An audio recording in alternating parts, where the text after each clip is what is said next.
Hello everyone, कैसे हैं आप सब। Welcome to IFS.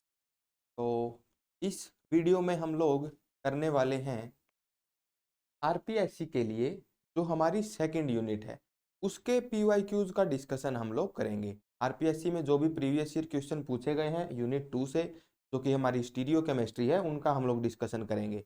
तो वन बाय वन हम लोग सोल्व करते हैं क्वेश्चंस को। Let's start without any delay. ये है हमारे पास फर्स्ट क्वेश्चन, इसको ट्राई करो। इसका जो भी आंसर आपको ठीक लगे वो कमेंट्स में लिखो। हाँ जी, यहाँ पर हमको करेक्ट आरएस नोमेनक्लेचर बताना है इन सभी कंपाउंड्स का।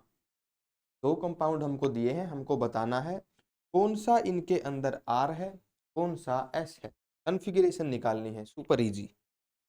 देखो भाई, सबसे पहले तो फिशर फॉर्म असल में होती कैसी है, इस तरीके से हॉरिजॉन्टल एटम्स होते हैं अबव और वर्टिकल एटम्स होते हैं बिलो।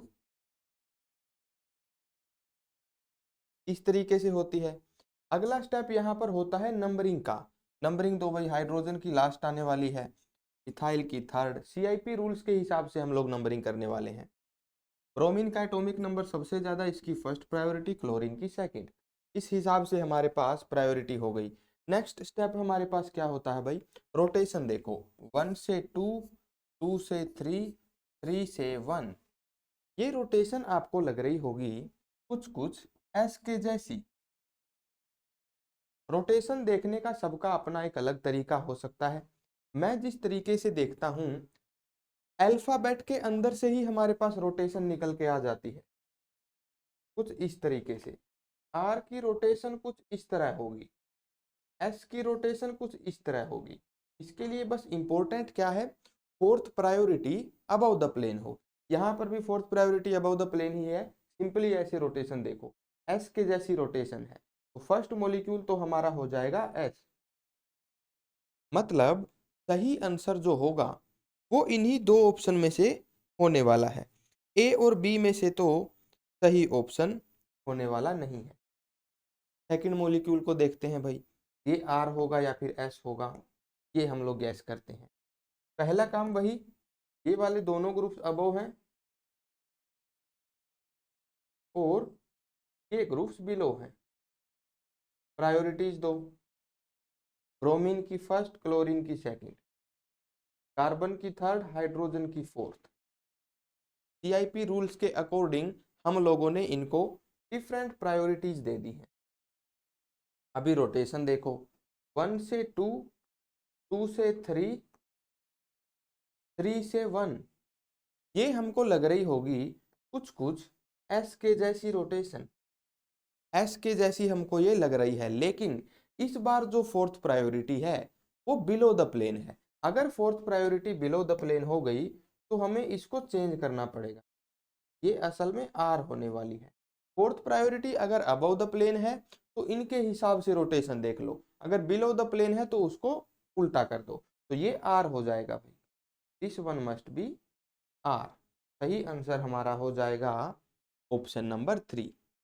इस तरीके से बस ध्यान में क्या रखो, देखो अल्फाबेट के अंदर ही रोटेशन छुपी हुई है। और ये फॉर्मूला लगाना कब है, जब फोर्थ प्रायोरिटी कहां पर हो, अबव द प्लेन हो, उसी केस में ये फॉर्मूला हमको लगाना होता है। नेक्स्ट क्वेश्चन देखते हैं, क्वेश्चन नंबर सेकंड। यहाँ पर करेक्ट आर एस नोमेनक्लेचर हमको बताना है इस कंपाउंड का। चलिए जी, ये हमारे पास सेकंड क्वेश्चन है, इसको हम लोग नंबर दे देते हैं। इसका आंसर ढूंढने की कोशिश करते हैं। देखो भाई, यहाँ पर फिर से हम लोग वही काम करने वाले हैं, इनको प्रायोरिटीज दो। मान लो सेकंड कार्बन पर हम लोग फाइंड कर रहे हैं कॉन्फ़िगरेशन, ये दोनों ग्रुप अबव हैं, वर्टिकल ग्रुप्स को बिलो माना जाता है। इस तरीके से कुछ हो जाएगा। फोर्थ प्रायोरिटी हाइड्रोजन की होने वाली है, क्लोरीन की फर्स्ट। यहाँ पर ये जो कार्बन है ये आगे क्लोरीन से जुड़ा है, मिथाइल से जुड़ा है, एक हाइड्रोजन से जुड़ा है।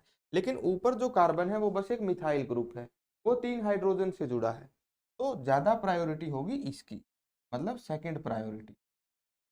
लास्ट प्रायोरिटी, थर्ड प्रायोरिटी होगी मिथाइल की, लास्ट हाइड्रोजन की ही। अभी अगला काम, रोटेशन चेक करो। 1 से 2, 2 से 3, 3 से 1।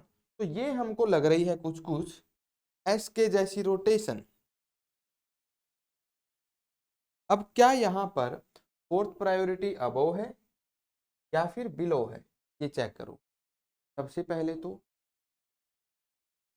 ये रोटेशन लग रही है एस के जैसी। अभी फोर्थ प्रायोरिटी हमारे पास है अबव द प्लेन, तो इसको चेंज करने की कोई जरूरत नहीं है। तो सेकंड कार्बन तो हमारा हो गया एस। अभी बात करते हैं थर्ड कार्बन के बारे में। थर्ड कार्बन के बारे में हम लोग नंबरिंग करते हैं। सेकंड हमारे पास एस हो गया है।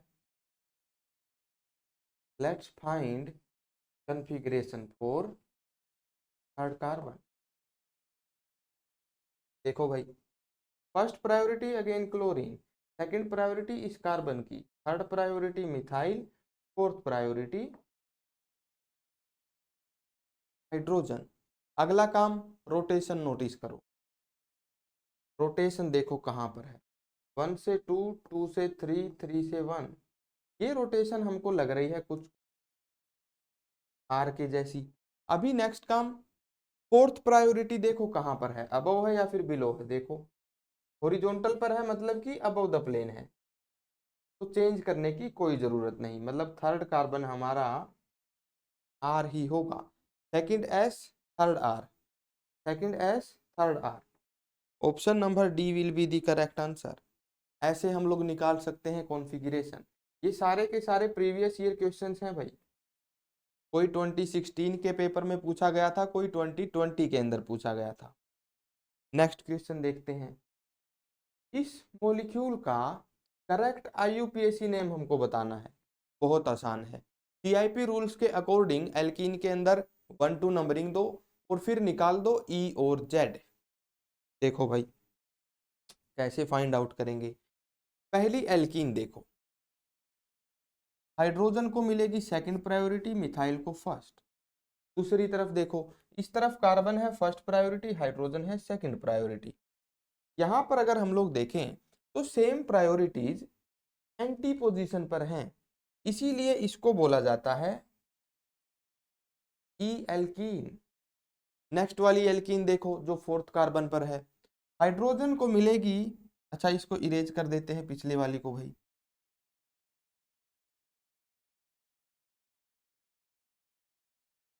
हाइड्रोजन को मिलेगी सेकंड प्रायोरिटी, कार्बन को फर्स्ट। दूसरी तरफ हाइड्रोजन को मिलेगी सेकंड प्रायोरिटी, मिथाइल को first. Same priorities are on the same side, इसीलिए ये एल्कीन हो जाएगी जेड। तो करेक्ट आंसर जो हमारा होने वाला है उसमें पहली एल्कीन ई होगी, सेकंड वाली ई होगी, फोर्थ वाली जेड होगी, E Z, हेक्साडाइईन।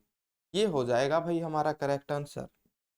Option number 2 will be the correct answer. ऐसे हमको निकालना है इसके अंदर सही जवाब।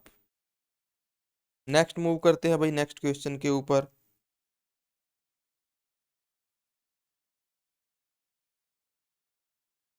आगे चलते हैं भाई हमारे अगले क्वेश्चन पर। ये देखो कितना सिंपल क्वेश्चन है, ये भी प्रीवियस ईयर में पूछा गया है। यहाँ पर जो भी क्वेश्चन हम लोग डिस्कस कर रहे हैं ना, सारे के सारे पीवाईक्यूज ही लेके आया हूं मैं। यहाँ पर देखो भाई अगला सवाल, correct IUPAC name of the following compounds. EEZ बताना है। देखो हाइड्रोजन को मिलेगी सेकंड प्रायोरिटी, क्लोरीन को फर्स्ट, एटॉमिक नंबर वाला रूल, सिंपल सीआईपी रूल्स हैं, वही है हम लोग जो लगा रहे हैं। सेकंड पर देखो भाई ब्रोमीन और क्लोरीन, हेलोजन वाली सीरीज हमको पता ही है। कैसे याद रखते हैं भाई, देखो मैं ऐसे याद रखता हूँ इस सीरीज को, फिर कल बाहर आई आंटी, फिर कल बाहर आई आंटी, ऐसे याद रखते हैं। ठीक है, आंटी जी कब बाहर आ रही हैं उसके हिसाब से हम लोगों ने याद रखा हुआ है। ज्यादा एटॉमिक नंबर किसका, ब्रोमीन का। ब्रोमीन को मिलेगी फर्स्ट प्रायोरिटी, क्लोरीन को सेकंड। देखो क्लोरीन की यहाँ प्रायोरिटी फर्स्ट थी, यहाँ सेकंड है। आप किसके साथ में रहते हो that makes all the difference. Okay, देखो भाई ये एल्कीन हो जाएगी जेड, जेड हो गई। हाँ जी, दो ऑप्शन है हमारे पास, इसके अंदर जेड है। अभी आता है बहुत बड़ा ट्विस्ट, आईयूपीएसी के हिसाब से हम लोग किसको कार्बन नंबर 1 माने, किसको कार्बन नंबर 2 माने। देखो भाई आईयूपीएसी हम लोगों ने बहुत पहले पढ़ा था, हो सकता है भूल गए हूं, मैं याद दिलाता हूं। ब्रोमो बनता है बी से, क्लोरो बनता है सी। अल्फाबेटिकल ऑर्डर के हिसाब से ही हम लोग यहाँ पे नंबरिंग दे पाएंगे। इसको 1 मिलेगी भाई, इसको 2 मिलेगी, है ना। ब्रोमो, ब्रोमो आएगा 1 पे, क्लोरो कहाँ कहाँ पर आएगा 1 2 डाई क्लोरो। इस तरीके से एक सेट हम लोग बनाएंगे, है ना। आईयूपीएसी नोमेनक्लेचर में आपने ये भी सुना होगा, lowest set of locant rule. तो इस कार्बन को 1 प्रायोरिटी मिलनी चाहिए, इसको 2। इसलिए ब्रोमीन कहाँ प्रेजेंट है, कार्बन नंबर 1 पर। 1 ब्रोमो वाला आंसर सही होगा, ऑप्शन नंबर 4 में 2 पे दिया हुआ है, इसलिए यही हो जाएगा सही जवाब। Second answer will be the correct answer. आगे मूव करते हैं भाई, नेक्स्ट क्वेश्चन देखते हैं क्या है। हाँ जी, यहाँ पर है मेरे पास आपके लिए एक इंफॉर्मेशन। देखो आप लोग प्ले स्टोर के ऊपर जाकर आईएफएस का ऑफिशियल ऐप इंस्टॉल कर सकते हो। उस ऐप के ऊपर आपको बहुत सारी फैसिलिटीज मिलती हैं, बहुत सारा एजुकेशनल मटेरियल आपको फ्री में ही मिल जाता है। तो आपको क्या करना है, गूगल प्ले स्टोर पर जाना है, मोबाइल फोन में जाएंगे, गूगल प्ले स्टोर पे जाएंगे, सर्च करेंगे IFAS, वहां पर आपको ऑफिशियल ऐप मिल जाएगा, वो इंस्टॉल करेंगे। अभी मैं आपको बताता हूँ ऐप में रजिस्ट्रेशन कैसे करना है। आपको जरूरत होगी एक मोबाइल नंबर की, अपना मोबाइल नंबर आप लोग यहाँ एंटर करेंगे। जैसे ही मोबाइल नंबर एंटर करेंगे यहाँ से सेंड कर देंगे OTP। आपके नंबर पर वेरिफिकेशन के लिए एक OTP आएगा, वो आपको यहाँ एंटर कर देना है और वेरीफाई कर देना है। उसके बाद आपका एक अकाउंट क्रिएट हो जाएगा। नेक्स्ट आपको एंटर करना है अपना नेम, लास्ट नेम और सिलेक्ट कोर्स। जिस कोर्स के लिए आप लोग प्रिपेयर कर रहे हैं वही आपको सिलेक्ट करना है, साथ में अपना स्टेट भी सिलेक्ट करना है। ये दोनों बहुत ज़्यादा इंपॉर्टेंट हैं। आपके कोर्स के लिए जो जो बैचेज रेलेवेंट होंगे वही उसी के हिसाब से ये ऐप खुद को मॉडिफाई कर लेगा, आपकी ज़रूरत के हिसाब से अपने आप को ढाल लेगा। तो ये सारे प्रोसेस पूरे करने के बाद आपको सिंपली रजिस्टर कर देना है। ऐप के ऊपर काफ़ी सारा एजुकेशनल मटेरियल है, फ्री ऑफ कॉस्ट प्रेजेंट होता है। अगर आपको वो पसंद आता है तो आप डिफरेंट बैचेज में एनरोल भी कर सकते हो। तो यही थी इंफॉर्मेशन मेरे पास ऐप के बारे में। आगे बढ़ते हैं भाई, अगला क्वेश्चन देखते हैं हमारा स्टीरियो केमिस्ट्री का। According to EZ system correct configuration of compound ABC, ये हमको बतानी है। देखो EZ सिस्टम सिंपली क्या कहता है, सेम प्रायोरिटी के ग्रुप, दो प्रायोरिटी हम लोग देते हैं 1 2 1 2, एल्कीन में देते हैं जैसे। अगर सेम प्रायोरिटी के ग्रुप 3 प्रेजेंट हैं, एक तरफ ही प्रेजेंट हैं, तो वो हो जाएगी Z सिस्टम। अगर सेम प्रायोरिटी के ग्रुप एक दूसरे से एंटी प्रेजेंट हैं तो वो हो जाएगा E सिस्टम। यहां पर देखो भाई, सिस्टम ही देखना है हमको। हाइड्रोजन्स, हाइड्रोजन्स दोनों बिलो हैं, second priority first priority, first priority second priority, दोनों हाइड्रोजन्स यहां पर बिलो हैं। This will B A Z system. Z हो गया, देखो Z Z। ऊपर वाले दो ऑप्शन तो हमने एक को देख के ही एलिमिनेट कर दिए।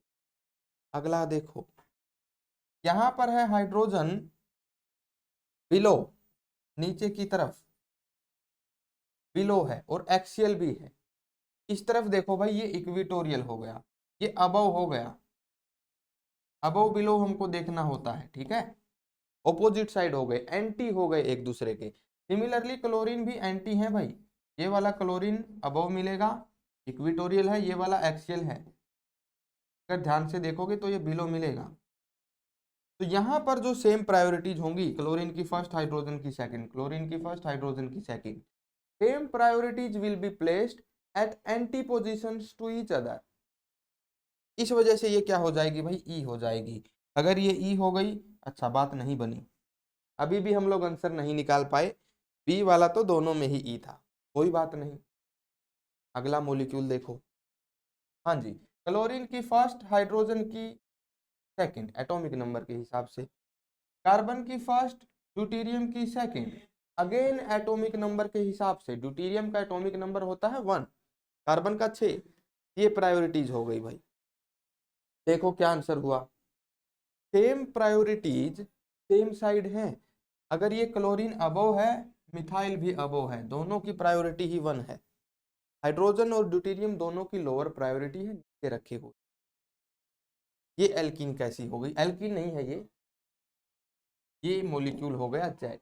ई जेड के हिसाब से ही हमको इनमें देखना है, जैसे एल्कीन में देखते हैं वैसे ही यहाँ पर भी देख रहे हैं, इतना ही है। हाँ जी, तो क्या हो गया, सी का हो गया जेड। यहाँ पर ई दिया हुआ है, ये ऑप्शन भी गलत, option number 4 correct. Fourth answer will be the correct one. आगे बढ़ते हैं भाई। हाँ जी, अगला सवाल देखते हैं। अगला सवाल ये रहा आपकी स्क्रीन पे। Select the wrong statement among the following. गलत स्टेटमेंट कौन सी है ये हमको बताना है। देखो भाई, 2 chloropropane has a plane of symmetry, बना के देखते हैं भाई। 2 क्लोरोप्रोपेन, प्रोप मतलब 3 कार्बन, क्लोरो मतलब 2 पे क्लोरीन हो गए। यहाँ पर देखो भाई, ये क्लोरीन चाहे अबोव प्रेजेंट हो, देखो चाहे अबोव प्रेजेंट हो चाहे बिलो प्रेजेंट हो, एक प्लेन ऑफ सिमिट्री जरूर होगा भाई। यहाँ पर बिल्कुल प्रेजेंट होगा। इसी को मैं ऐसे भी बना सकता हूं, यही है 2 क्लोरोप्रोपेन, इसके अंदर एक प्लेन ऑफ सिमिट्री जरूर प्रेजेंट होगा। तो ये बात बिल्कुल सही है भाई, लेकिन हमें क्या बताना है, रॉन्ग स्टेटमेंट बतानी है। आगे चलते हैं। 2 क्लोरोप्रोपेन इज ए कायरल, बिल्कुल सही बात है। जिन मॉलिक्यूल्स के अंदर प्लेन ऑफ सिमिट्री होता है वो कायरल नहीं होते, अकायरल होते हैं, बिल्कुल सही बात है। 2 chlorobutane does not possess a plane of symmetry, बना के देखते हैं भाई। 2 क्लोरोब्यूटेन, क्या इसमें कोई प्लेन ऑफ सिमिट्री होगा? जी नहीं, इसमें नहीं होगा भाई। क्लोरीन को चाहे अबव रख के देखो चाहे बिलो रख के देखो। प्रोपेन में क्या था, ऊपर और नीचे बिल्कुल सेम ग्रुप था, मिथाइल मिथाइल था, इसलिए अगर यहां से एक प्लेन पास कर देते तो रिफ्लेक्ट हो जाता प्लेन। इस बार नहीं होगा, इस बार इसमें प्लेन ऑफ सिमिट्री नहीं है। बिल्कुल सही बात है भाई। फिर तीसरी भी बिल्कुल सही बात हो गई। 2 chlorobutane does not possess a plane of symmetry. 2 chlorobutane is achiral, ये बात गलत हो गई भाई। इसमें प्लेन ऑफ सिमिट्री नहीं है, ये वाला सेंटर बिल्कुल कायरल सेंटर है। एसिमेट्रिक कार्बन है, कोई प्लेन ऑफ सिमिट्री नहीं, कोई सेंटर ऑफ सिमिट्री नहीं, इसलिए ये हो जाएगा कायरल। 2 क्लोरोब्यूटेन इज कायरल, इन्होंने अकायरल बोल रहा है, यही स्टेटमेंट हो जाएगी इनकरेक्ट और यही आंसर हमारा सही हो जाएगा। हमें इनकरेक्ट स्टेटमेंट ही बतानी थी, रॉन्ग स्टेटमेंट कौन सी है यही हमको बताना था। अगला सवाल देखते हैं, next question. Tautomerism is not exhibited by, देखो यहां पर जो टोटोमेरिज्म दिया गया है सिंपल सा कीटोइनोल टोटोमेरिज्म दिया गया है। क्या होता है भाई,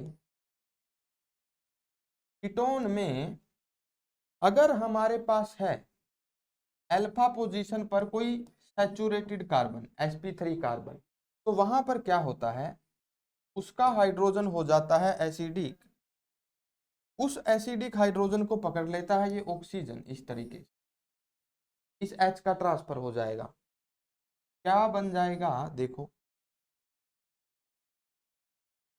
यहां बन गया OH, ये एक फॉर्म बन गई। अगर इसकी तरफ हम लोग देखें, यहाँ पर एक डबल बॉन्ड है मतलब कि ईन है, एक अल्कोहल है मतलब कि ओल है। इनोल, ये था कीटोन, इसको कीटो बोलते हैं, नीचे वाली को इनोल, इसको बोला जाता है टोटोमेरिज्म। कब होगा आप लोग समझ गए, हाइड्रोक्सिल के नेक्स्ट कार्बन पर, हाइड्रोक्सिल जिस कार्बन पर लगा है उसी पर अगर एक डबल बॉन्ड है तब ये टोटोमेरिज्म हो जाएगा।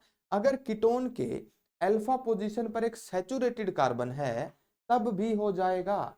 अभी बारी बारी से इन एग्जांपल्स को देखो और बताओ कहां पर होगा कहां पर नहीं।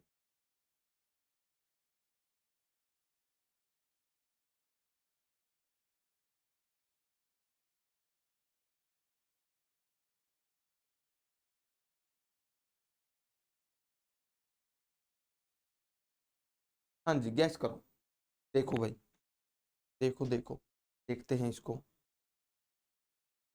एल्कीन है, नेक्स्ट पे OH है, ये इनोल फॉर्म हो गई, ये कीटो में कन्वर्ट हो सकती है, इसमें हो सकता है कीटो इनोल टोटोमेरिज्म।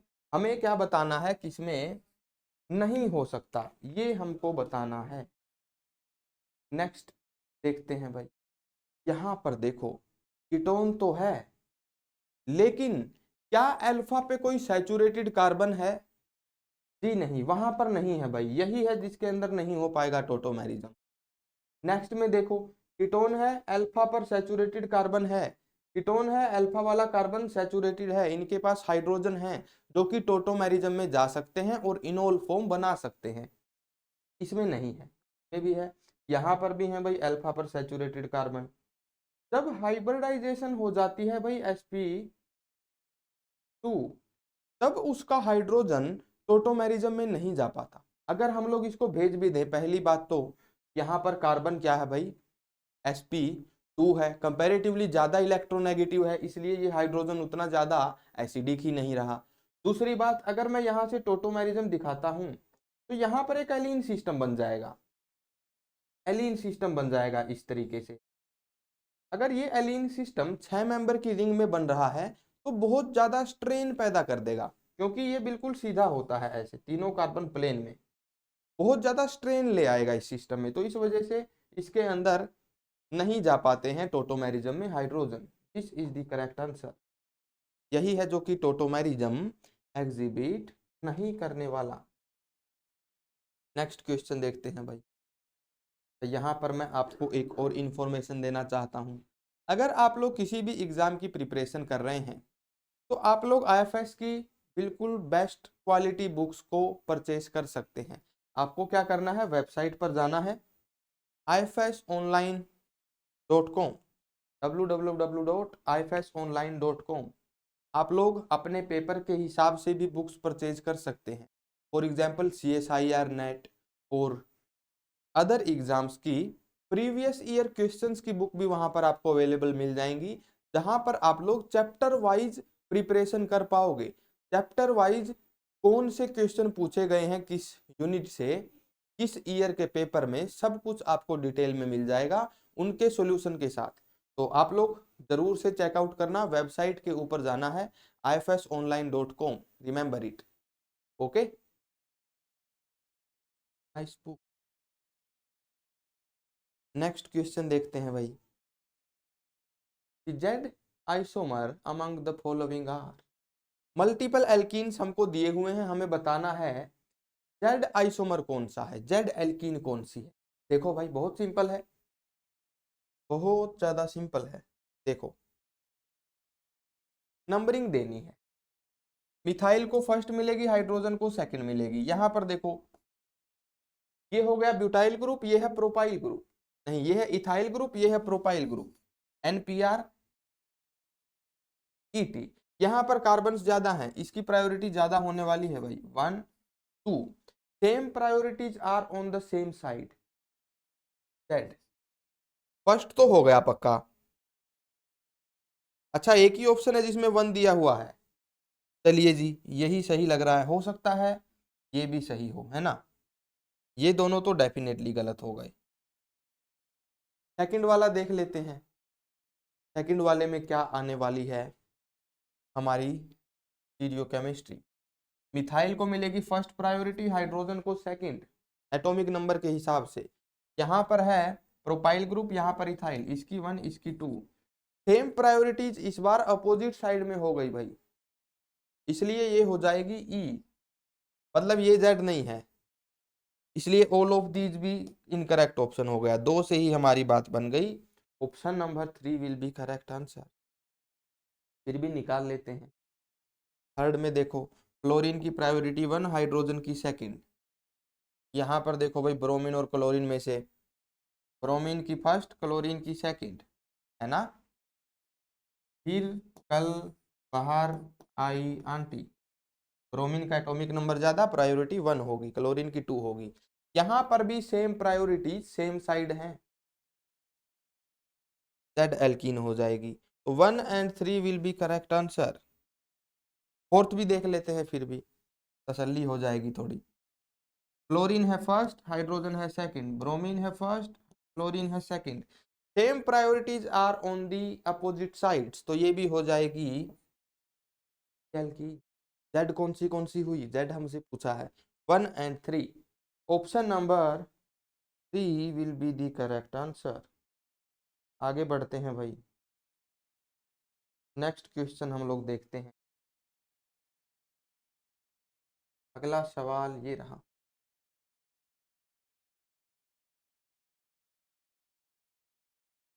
यहां पर देखो भाई, हमें निकालनी है कॉन्फ़िगरेशन, आरएस निकालना है। फर्स्ट में देखते हैं भाई, मैं जो तरीका यूज करता हूं, हो सकता है आपने थोड़ा सा अलग तरीका पढ़ा हो फिशर के अंदर निकालने का, पर मेरा तरीका ऐसा है जो कि बहुत सिंपल है, मुझे तो एटलीस्ट सिंपल ही लगता है, और मल्टीपल टाइप के मॉलिक्यूल्स पे ये तरीका काम कर सकता है। ये जो रोटेशन देखने वाला तरीका है, यहाँ पर हम लोग क्लॉकवाइज एंटी क्लॉकवाइज में कभी भी कंफ्यूज नहीं होंगे, क्योंकि अल्फाबेट्स के अंदर ही ये रोटेशन छुपी हुई हैं। बस लगाना कब होता है ये, जब fourth priority above the plane हो। बिलो अगर हो जाए तो चेंज कर दो, अबव है तो सिंपली अल्फाबेट्स के अंदर जो रोटेशन छुपी हुई हैं इनको फॉलो करो, सिंपल। हाँ जी, नंबरिंग दो भाई, नंबरिंग करो इनकी। हाइड्रोजन की तो लास्ट ही हो, नाइट्रोजन का एटॉमिक नंबर सबसे ज्यादा, बाकियों में कार्बन है 6 एटॉमिक नंबर, नाइट्रोजन का 7, फर्स्ट प्रायोरिटी। यहाँ पर कार्बन लगा हुआ है 3 ऑक्सीजन के साथ, 2 फैंटम हो गए, 1 ऑक्सीजन हो गया, इसको मिलेगी सेकंड प्रायोरिटी, इसको मिलेगी थर्ड। रोटेशन देखो भाई, रोटेशन देखते हैं, 1 से 2, 2 से 3, 3 से 1, कुछ कुछ एस के जैसी रोटेशन हमको यहाँ पर लग रही है, एस के जैसी रोटेशन यहाँ पर लग रही है। फोर्थ प्रायोरिटी क्योंकि अबव द प्लेन ही है, तो चेंज करने की कोई जरूरत नहीं, जो रोटेशन आ रही है वही सही। फर्स्ट की तो बन गई एस, सेकंड में देखते हैं भाई, उसी तरीके से नंबरिंग करो। सबसे पहले तो फिशर होता कैसे है भाई, वर्टिकल वाले एटम बिलो होते हैं, हॉरिजॉन्टल वाले एटम अबव होते हैं। फिशर फॉर्म ऐसे होती है, मतलब horizontal groups are above the plane, ऐसे like this molecule is trying to hug us, ऐसे गले मिलने की कोशिश कर रहा है ना, हाथ आगे और ऐसे सिर पीछे, ऐसा होता है ये। नंबरिंग करो भाई, सीधा ऑक्सीजन लगा है पहली प्रायोरिटी, हाइड्रोजन की लास्ट ही आएगी। यहाँ पर कार्बन लगा है डबल बॉन्ड से ऑक्सीजन से, मतलब कि एक तरीके से 2 ऑक्सीजन से लगा है, यहाँ पर 1 से ही लगा, इसकी प्रायोरिटी ज्यादा होगी, सेकंड मिलेगी इसको, थर्ड मिलेगी इसको। अगला स्टेप, रोटेशन देखो, 1 से 2, 2 से 3, 3 से 1, ये हमको कुछ कुछ लग रही है एस के जैसी रोटेशन, लेकिन यहां पर fourth priority below the plane है, नीचे की तरफ है, इसलिए इसको हमें चेंज करना पड़ेगा। एस की बजाय इसको क्या कर देंगे, आर, एस ही बना दिया मैं, एस की जगह चेंज करके इसको क्या कर देंगे, आर, सेकंड हो जाएगा भाई R, second one will be R configuration. देखो कौन सा आंसर सही हुआ, S R, S R, fourth answer will be correct. आगे बढ़ते हैं भाई, अगला क्वेश्चन देखते हैं। यहां पर एग्जामिनर कई बार हमें प्रायोरिटीज और प्रेफरेंस के बीच में फंसाता है, आपको कंफ्यूजन हो जाए ऐसे क्वेश्चन भी देता है। ये है एक क्वेश्चन उन्हीं में से एक। Which conformation is favoured in ethane 1,2-डाइओल एंड 1,2-डाइक्लोरोइथेन। इथेन बनाना है दोनों ही केसेस में, लेकिन एक केस में क्या है, डाईहाइड्रोक्सी है। तो यहां पर देखो भाई, जहां पर डाइओल होता है ना, वहां पर दो तरीके की कन्फर्मेशन हमको मिलती हैं। अगर हमारे पास सोलवेंट कैसा है, नॉन पोलर, अगर सोलवेंट में कोई भी पोलैरिटी नहीं है तो कुछ इस तरीके से हमारे पास एग्जिस्ट करता है मॉलिक्यूल कोच कन्फर्मेशन में। यहां पर क्या होता है भाई, हाइड्रोजन बॉन्डिंग हो जाती है। हाइड्रोजन बॉन्डिंग की वजह से, इंट्रामोलिकुलर हाइड्रोजन बॉन्डिंग की वजह से कोच फॉर्म ज्यादा एग्जिस्ट करती है। वहीं अगर हमारे पास सोलवेंट कैसा है, नॉन पोलर है, तो वहां नहीं, सोलवेंट पोलर है। पोलर के केस में क्या होगा, सोलवेंट हाइड्रोजन बॉन्डिंग करेगा इसके साथ। नॉन पोलर के केस में इंट्रामोलिकुलर होगी। तो सोलवेंट अगर पोलर है तो ये ऐसे एग्जिस्ट करता है भाई,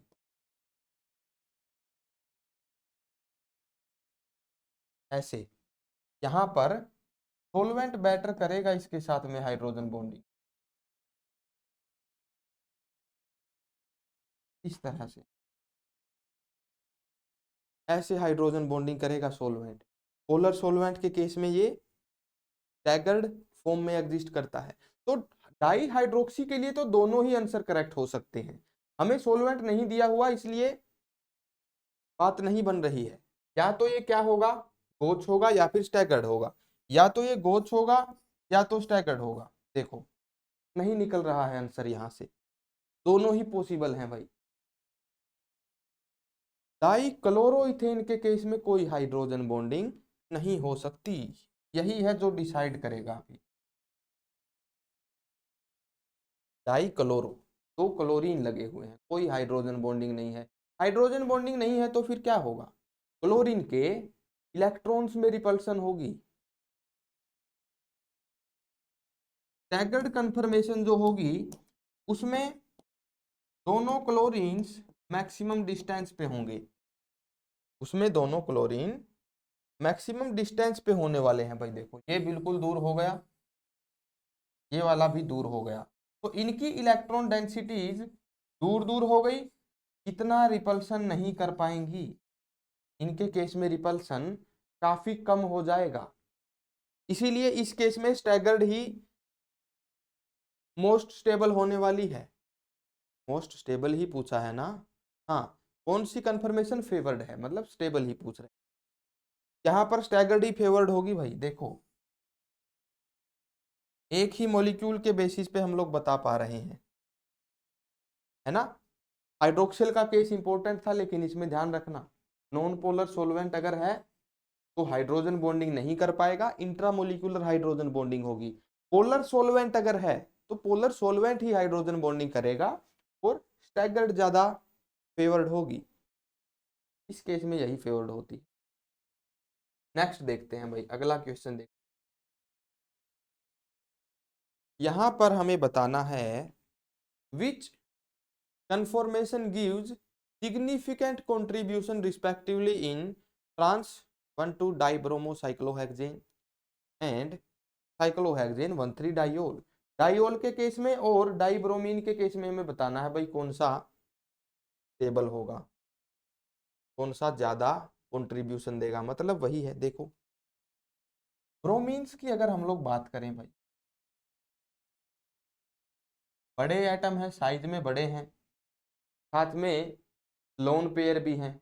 हमें ऐसी जगह दोनों को बिठाना है कि ना तो स्टेरिक रिपल्सन करें ना इलेक्ट्रॉनिक रिपल्सन करें, ठीक है। और 1-2 पोजीशन पर है, वैसे भी ट्रांस है और 1-2 पर रखे हुए हैं दोनों।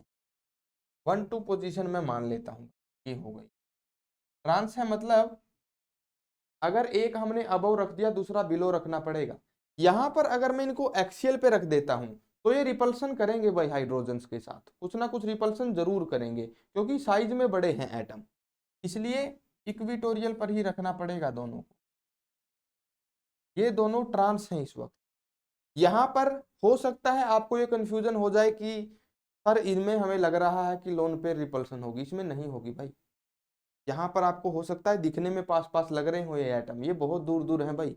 अगर सेम मॉलिक्यूल को मैं घुमा के देखूं, थोड़ा सा डिफरेंट पर्सपेक्टिव से बनाऊं, तो देखो इसी को मैं ऐसे भी बना सकता हूं, इक्विटोरियल पे ही रखना है, एक है अबव दूसरा है बिलो, बिल्कुल सेम मॉलिक्यूल है ये दोनों, बस मैं थोड़ा सा इधर से देख रहा हूं इसको, इस एंगल से थोड़ा सा देख रहा हूं। These are the same molecules, नहीं होती है इनमें इलेक्ट्रॉनिक रिपल्सन भी, और इक्विटोरियल पर है इसलिए हाइड्रोजन के साथ में स्टेरिक रिपल्सन भी नहीं करेंगे। तो ब्रोमीन के केस में तो इक्विटोरियल इक्विटोरियल ही ज्यादा स्टेबलाइज होगा, इक्विटोरियल इक्विटोरियल ही ज्यादा स्टेबलाइज होगा। दूसरा और तीसरा तो हो गए गलत। बाकियों में देखते हैं भाई, हाइड्रोक्सिल का केस हम लोग स्टडी करते हैं, डाई हाइड्रोक्सिल के केस में क्या होता है। देखो भाई, अगर मैं असली स्ट्रक्चर की बात करूं 1,3 डाई हाइड्रोक्सिल के केस में, तो वो कुछ ऐसे एग्जिस्ट करता है। असली स्ट्रक्चर तो इसका होता है इस तरह,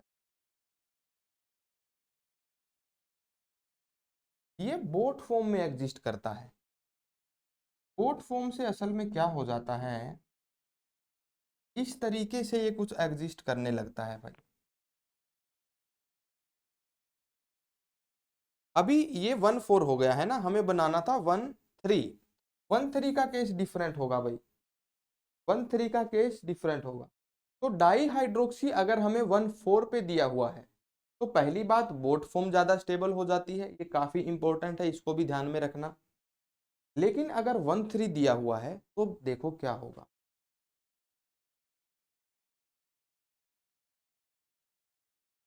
पेयर फॉर्म बनाओ और 1,3 वाले कार्बन एटम्स को सिलेक्ट कर लो, मान लो इन दोनों को हमने पकड़ लिया, ठीक है भाई।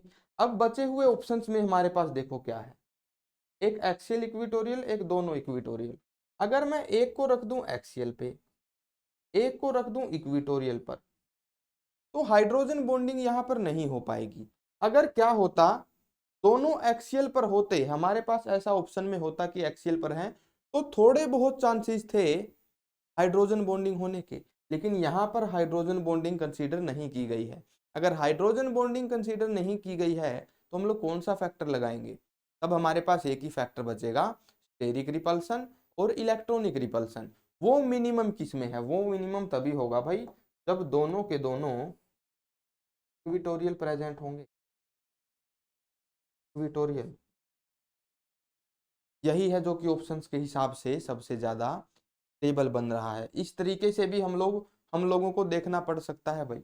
मेन ये बोट फॉर्म जरूर ध्यान में रख लेना, भले ही ये 1,4 है, क्वेश्चन में पूछी नहीं गई, लेकिन चांसेस बहुत हैं इसके आने के, ठीक है। 1,3 के केस में तो इक्विटोरियल इक्विटोरियल ही प्रेफर्ड होगा। This one will be the correct answer, this is the correct answer. अगला क्वेश्चन देखते हैं। दिस 1,3 डाई मिथाइल साइक्लोपेंटेन बनाते हैं भाई, इसको क्या है ये, दिस 1,3 डाई मिथाइल, मतलब कि दोनों के दोनों मिथाइल ग्रुप एक ही तरफ हमको लगाने हैं, लगा दो भाई। हाइड्रोजन्स मतलब कि नीचे होंगे, ये बन गया सिस 1,3 डाई मिथाइल साइक्लोपेंटेन। नेक्स्ट है हमारे पास ट्रांस 1,3 डाई मिथाइल साइक्लोपेंटेन, ठीक है भाई, ये भी देख लेते हैं ये कैसा होगा। ट्रांस है तो एक मिथाइल ऊपर मिलेगा, दूसरा मिलेगा नीचे, ये क्या हो गया,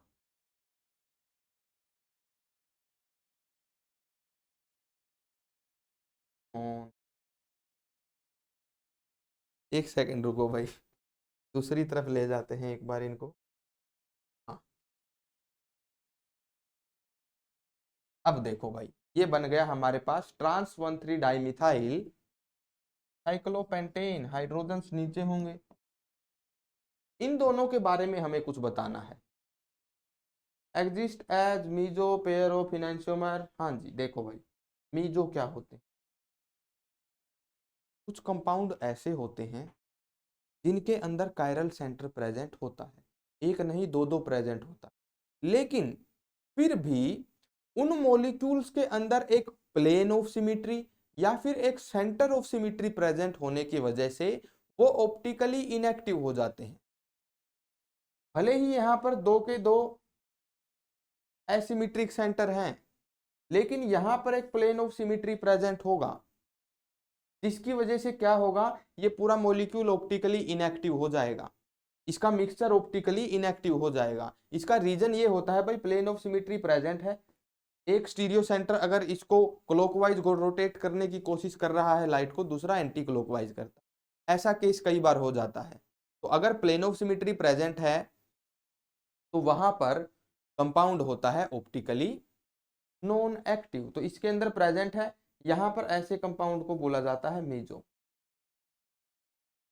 एसिमेट्रिक सेंटर है but still optically not active. ठीक है भाई, अगला क्वेश्चन देखो।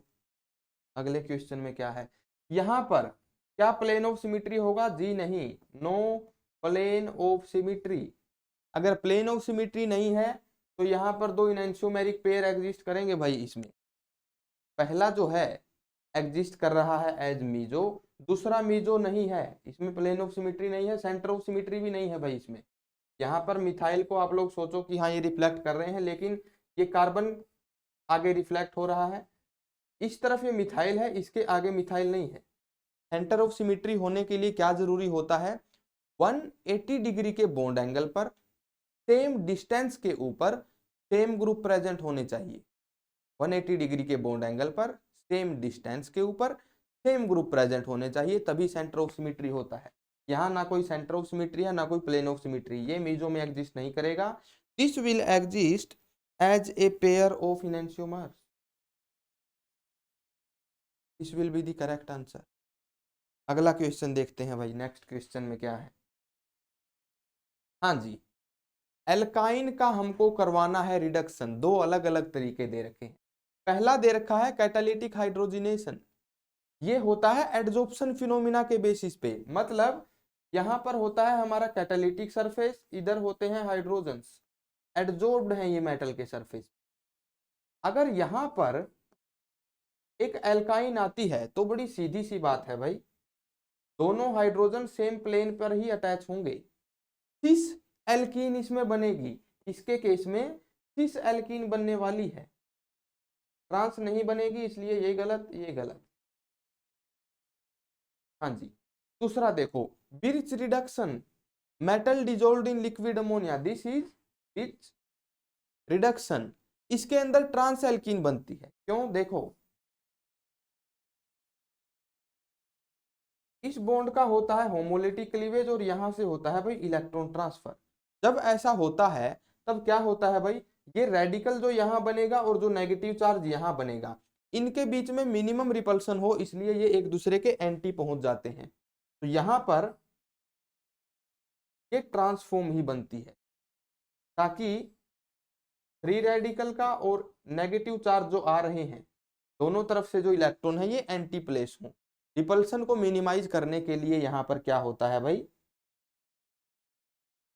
ट्रांस एल्कीन बनती है। तो यहां पर बनेगी ट्रांस एल्कीन, ऊपर वाले में थी सिस, में होगी ट्रांस। सिस सिस गलत, सिस एल्कीन ट्रांस एल्कीन सही बात। थर्ड वाला ऑप्शन हो जाएगा करेक्ट। अगला देखते हैं भाई, नेक्स्ट क्या है। हाँ जी, इतने ही क्वेश्चन हमारे पास थे भाई। नेक्स्ट वीडियो में हम लोग मिलेंगे अपनी यूनिट नंबर 3 के साथ, उसका भी डिस्कशन करेंगे। तब तक के लिए आप लोगों को all the best, keep preparing and happy learning. Bye bye, God bless you all, happy learning.